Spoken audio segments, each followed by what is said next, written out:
Black Panther and the Hulk use their superpowers to battle the forces of evil. An orchestra can use its powers to battle a variety of the world's ills, too.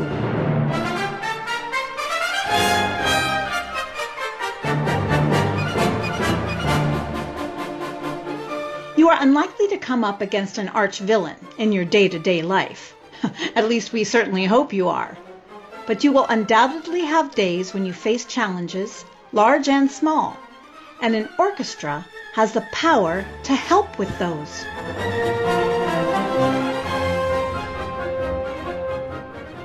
A soothing melody can help you calm down if you're upset or angry. Something with a lively beat might cheer you up when you feel sad. And listening to some rousing music could get your blood pumping if you're feeling sluggish and wishing you could just take a nap.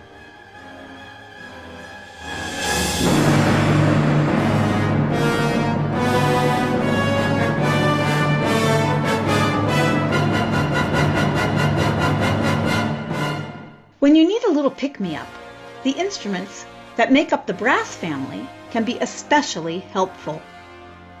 The brass instruments most commonly found in an orchestra are the trumpet, trombone, tuba, and French horn.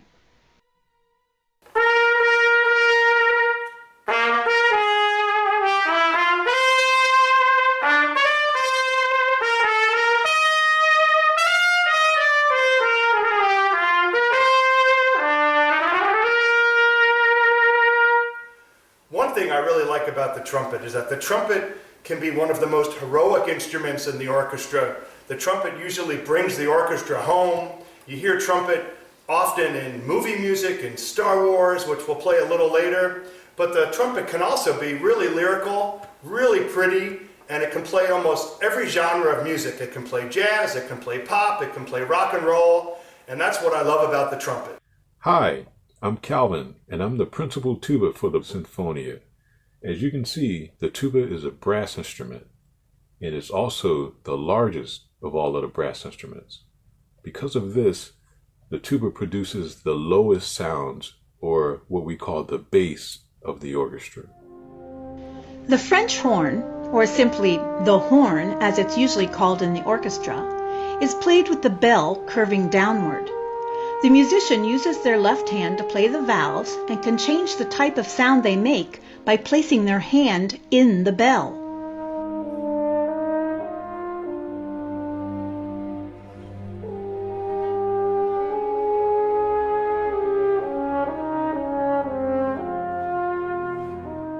Hi everyone, my name is Aidan Brooks and I play the trombone. The trombone is a member of the low brass family, and it's different from the other brass instruments by the use of the slide to change pitch rather than valves. The trombone is known in the orchestra for its intensity of sound.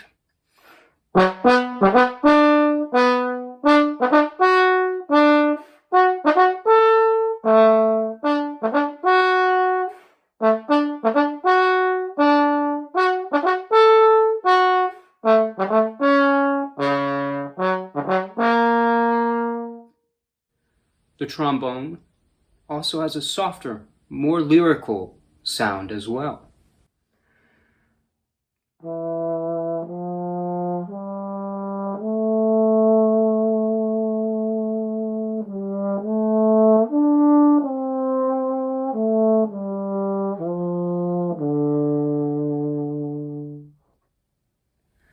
And perhaps most importantly of all, the trombone has a humorous side, too.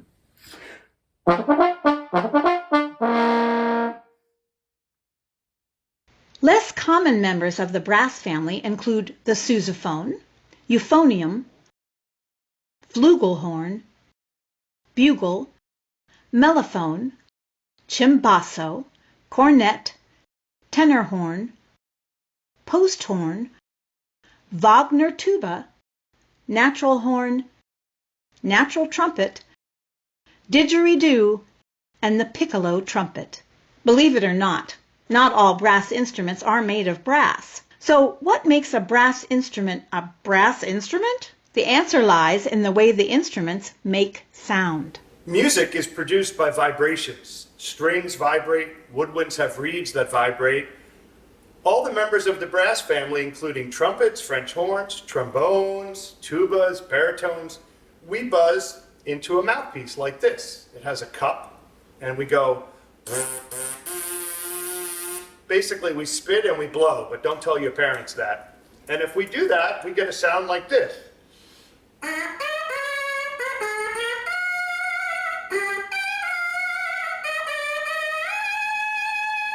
Now, if I blow this mouthpiece into a little bugle, this is a replica of an English army bugle that a bugler would have been in front of the troops before they went to battle. Can you imagine that? And he had to go.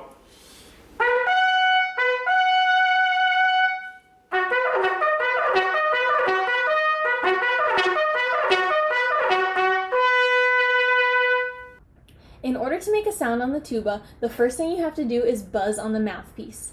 This is what the tuba mouthpiece looks like, and this is what it sounds like.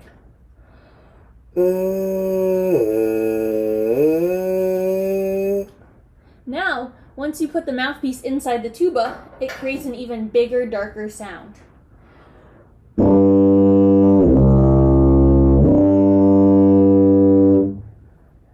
The sound on the tuba is controlled by your air and the amount of breath that you push through the instrument, and by your fingers on the valves.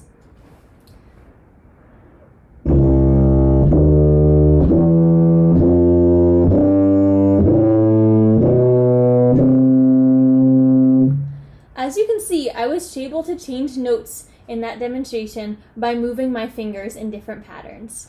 For hundreds of years, these kinds of instruments weren't even used to make music. They were used to communicate important messages over long distances. Instead of brass, the earliest examples of these instruments were made from wood, bone, animal horns, and even seashells.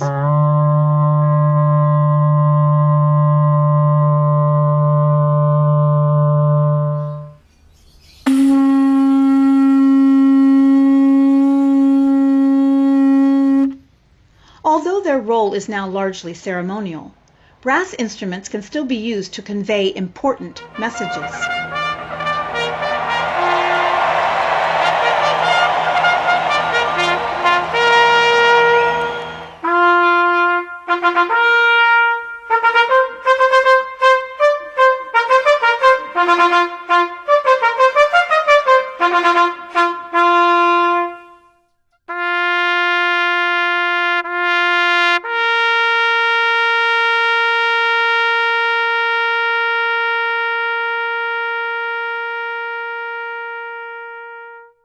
All brass instruments are basically long tubes, with a small opening for the mouthpiece at one end and a larger bell-shaped opening at the other.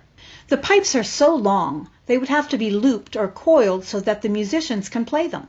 For example, if you were to unwind the tubing of a trumpet, it would stretch more than 6 feet. The tubing of a French horn? About 12 feet. The tubing of a tuba, on the other hand, would typically be about 18 feet long. One thing I really enjoy about playing the tuba is that it's such a large instrument. I mean, the tuba is really big. Usually when we're doing instrument demonstrations, I like to stand up and I'll take the instrument, I'll take the tuba, and I'll like lift it way up in the air over my head. And all the kids see it, and they see it so big, and they usually think it's really, really cool. Cool. Because their instrument is so large, tuba players have to be able to blow a lot of air into the mouthpiece.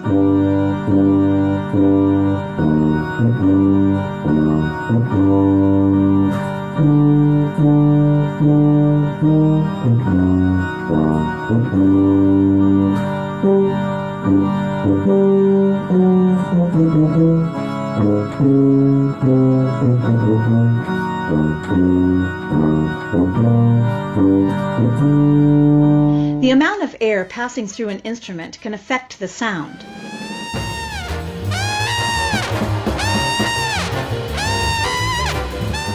As we've seen, musicians can also create different sounds and notes on a brass instrument by pressing valves, or in the case of a trombone, using a slide.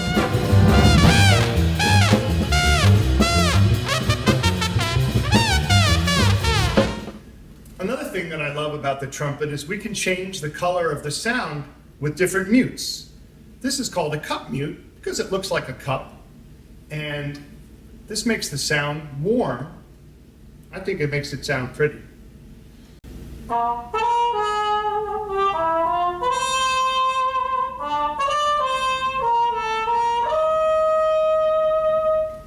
This mute is called a straight mute, and we use this in the orchestra quite a bit. And when I was growing up, I heard this in cartoons all the time. See if you recognize this cartoon.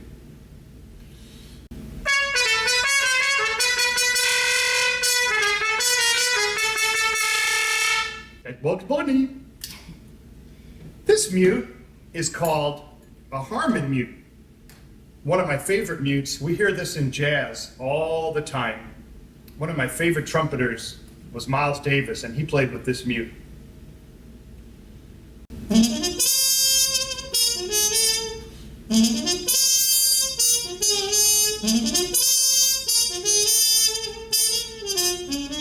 If we put in this stem, it becomes a wah-wah mute.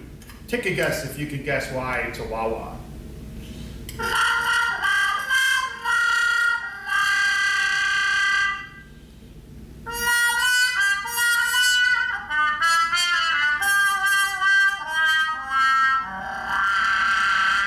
And the last mute I'm going to show you is this toilet plunger, although it's never been used in a toilet, and it makes a sound like this. I think it's kind of funny.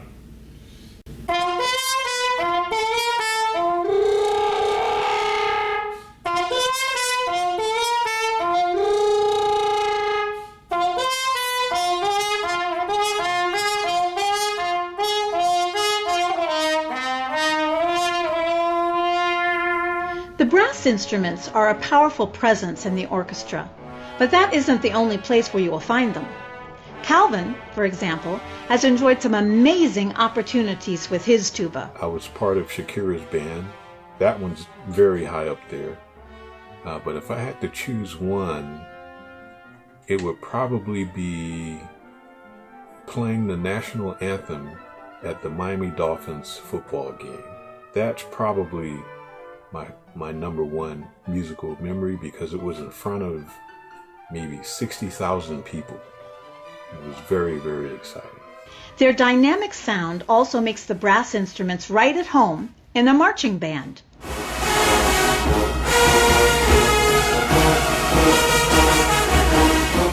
A marching band has many things in common with an orchestra. Both are made up of large groups of musicians playing a variety of instruments. They may even play the same type of music. But there's one thing an orchestra has that a marching band is lacking.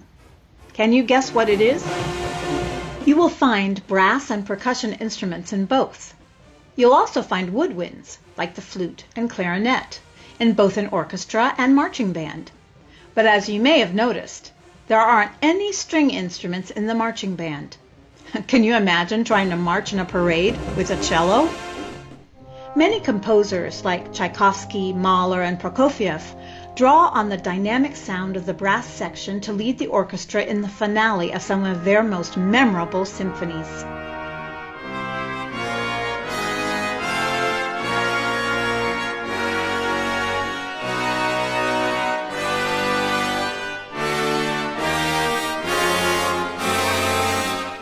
As we have learned, however, every member of the orchestra has an important role to play, and that includes the conductor. The conductor doesn't play an instrument, but he or she makes a significant contribution to the sound of every orchestra. We'll learn how they do it next time. Until then, may the force of the music be with you.